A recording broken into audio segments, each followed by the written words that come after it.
بسم الله الرحمن الرحيم. السلام عليكم ورحمة الله وبركاته. أهلا بحضراتكم جميعا على القناة. فيديو اليوم إن شاء الله الخميس 25/5/2023.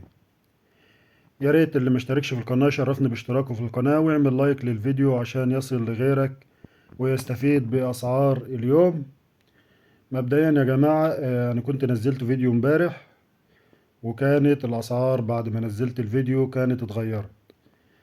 ليه بقى؟ لازم نفهم نقطة ان الفيديو لما باجي احمله على النت بياخد وقت، ولما باجي انزله بياخد وقت في التحميل ووقت في المعالجة. هو نظام اليوتيوب كده، فعشان بس بياخد وقت جامد فكانت الاسعار اتغيرت والفيديو كان نزل. فمعلش، فهنعدل الاسعار ان شاء الله دلوقتي مع بعض. طبعا الفيديو انا عامله في اول اليوم، على اول اليوم في اول النهار بدري جدا، عشان على امتداد اليوم ان شاء الله لو حصل تغيير يبقى موعدنا مع بعض في فيديو اخر اليوم ان شاء الله نقول لحضراتكم فيه الجديد. بس الجديد في السوق دلوقتي هنقوله مع بعض. طبعا العرض قل امبارح على اخر اليوم،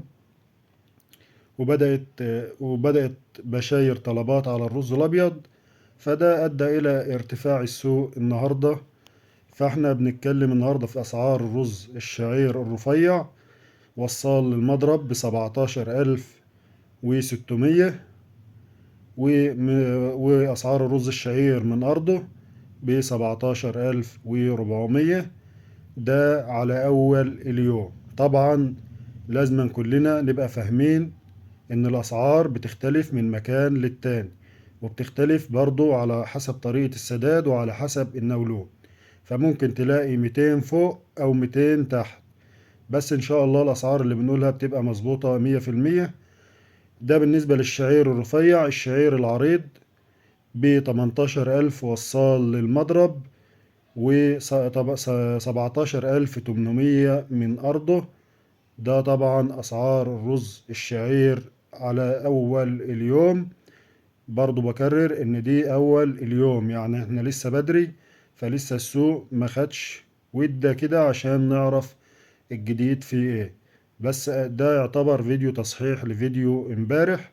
بقية الاسعار في فيديو امبارح هيها ما فيش فيها تغيير، الا بقى لما نشوف في اليوم هيحصل ايه، فهنتكلم مع بعض فيه. اسعار الرز الابيض: رز ابيض رفيع اعلى جودة، زيت وبخار وسولوتكس، بضاعة كسر من 8 إلى 12%، بضاعة مصري صافي 100%، ب26,000. الرفيع من أرض المضرب للطن، يعني الكيلو ب26 جنيه. الناس اللي بتسأل على أسعار الشكارة اضرب الشكارة 25 أو 10 كيلو في 26 جنيه الرز الرفيع، وهيدي لك سعر الشكارة من أرض المضرب. طبعا رز سايب مش معبى. بالنسبة لأسعار الرز العريض على جودة، زيت وبخار وسيلوتكس، بضاعة كسر من 8 إلى 12%، بضاعة أعلى جودة ب27,000 من أرض المضرب. طبعا شكاير 25. أسعار الطن.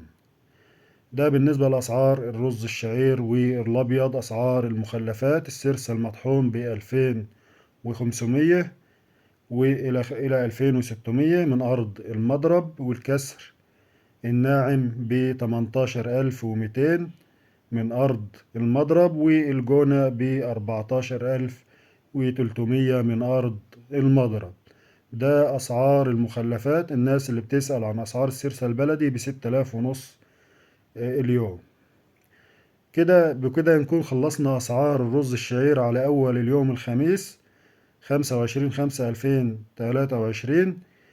الناس اللي بتزعل من ان الفيديوهات بتطول، هو كده خلاص الاسعار خلصت. احنا هنتكلم مع بعض شوية في الرز. اللي عايز يكمل على دماغي يكمل الفيديو. بالنسبة لموضوع مهم: الناس اللي خزنت رز بسعر غالي، والناس اللي خزنت الرز بسعر غالي وزعلانة من نزول السوق. اولا، هي مش جريمة ان حضرتك خزنت رز، كل الناس بتسعى على رزقها، سواء احنا او غيرنا او كل الناس عايزة تسعى وتزود من دخلها وتواجه يعني ظروف الحياة. فهو ما أجرمش ولا حاجة عشان إن بعض الناس تشمت فيه وتقول له أنت خزنت رز وخسرت والكلام ده كله. هو ما كانش رايح يعمل جريمة، هو يعني راجل عايز يستفاد بأي فلوس معاه يشغلها ولا كده. فربنا ما يجيبش خسائر لحد أولا، كلنا بنسعى وربنا يرزقنا جميعا. فما ربنا ما تبقاش انت والسوق عليهم. وبرضه يعني اللوم البسيط اللي ممكن اقدمه لهم في الموضوع ده، ان دي تجارة ودي سوق. يعني لازم تفهم ان دي تجارة ودي سوق. زي ما بتفرح في المكسب ما تزعلش في الخسارة، لان انت دخلت نفسك في سوق وتجارة شغالة. ما هياش مثلا وظيفة ثابتة تقبض مرتبك آخر الشهر وخلاص. ده هي تجارة، والدنيا برضو في التجارة شوية فوق وشوية تحت، والتجار فاهمين كده وعارفين كده. فهي الدنيا كده والسوق كده. يعني مرة تكسب ومرة تخسر، إلا بقى هي لو كانت مكسب على طول فبيبقى فيها شبهة حرام. يعني مفيش حد بيكسب على طول ولا في حد بيخسر على طول برضه. فلو انت يعني خسرت في بيعة او كده فما تزعلش، هي الايام دول، وهي زي ما خسرت هتكسب ان شاء الله. ده كانت رسالة بناء على تعليق من احد الاخوة الافاضل، كان بيقول اتكلم في الموضوع ده. فيعني انا بحب يعني حبيت الفت نظرك ان طالما دخلت سوق وطالما دخلت تجارة يبقى لازم انت تتقبل المكسب والخسارة. فهو ده تعليقي على موضوع على تعليق الاستاذ اللي علالي في الموضوع ده. والحاجة التانية إن اللي لازم نلفت انتباه السادة المشاهدين اللي بيتفرجوا عليا على الفيديوهات أو متابعيني، يعني كان في أخ فاضل برضو سألني سؤال وقال لي يبقى اتأكد من الأسعار من كل مكان. أنت سؤالك على دماغي من فوق وبحترمه، بس من قبل ما أنت تسأل، هو ده فعلا اللي أنا بعمله. مش يعني هجيب سعر من مكان واحد أو من شخص واحد او من مكان. احنا في السوق الحمد لله كل يوم وعارفين كل الاسعار.